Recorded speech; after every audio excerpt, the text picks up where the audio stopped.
the University of North Texas, Jeff Younger, seen here, is showing his disdain for trans people.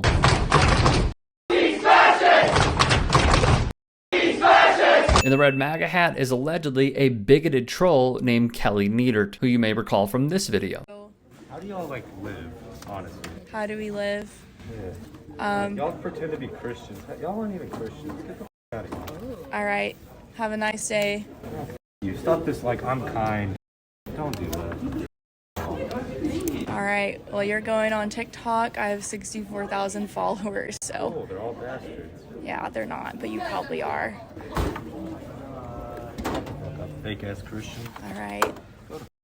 The reason for this student confronting Kelly was because of this. She participated in hate speech and proclaims Christianity and freedom as an excuse for putting this up. Kelly from the University of North Texas printed out transphobic flyers to put around her school to advertise for her conservative club that seems to have a strange fixation on the genitalia of children. As TikTok user at that Dinesh guy points out, which they admitted to doing via this posting, YCTUNT is the club Kelly is in. Thus, they were confronted as fascists for putting on a disgusting presentation. And I sent this next clip to the UNT president and asked him if this is what he meant by legitimate public discourse. Someone running around screaming, this actual real-life lunatic here, running around screaming because he hates trans people.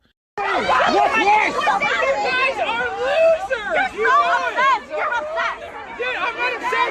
Y'all are here trying to protect kids to cut off their penis! Are you reading a script? Yeah, you Are you reading a script? It was indeed ugly. And yet UNT's president, this man, Neil Smatresk, kinda is just on the fence about all this. In the state where Greg Abbott is governor, these students choose to follow his lead. You may remember it started with South Dakota and the signature of MAGA Governor Kristi Noem. Just last month, the state signed the first anti-trans sports bill. Noem said she was thankful the bill got support and made it to her desk. It was simply the beginning. Then 2 more states followed. The Iowa House of Reps approved an identical bill with a vote of 55-39, with all but 1 Republican supporting it and all Democrats opposing it. It also stated that any student who has suffered harm through a violation of these regulations has grounds to sue. Utah, seeing the war they can inflict on trans people, threw their hat into the ring, approving a bill that would set up a commission to determine trans athletes' eligibility to compete under their gender identity. It applies to public middle schools and high schools, and the commission would evaluate each athlete individually according to standards laid out in the bill. In short, the Washington Post wrote 1 year ago that this is the current Republican shift from being anti-gay marriage to anti-trans youth, but with the kicker being sports. They think this will hit home to parents, specifically mothers, who might cling to this propagandized fear that their daughters' days of athletics are numbered. We already know Republicans follow a blatant racist and insurrectionist who previously held the presidency. Thus, when he attacked trans youth and sports,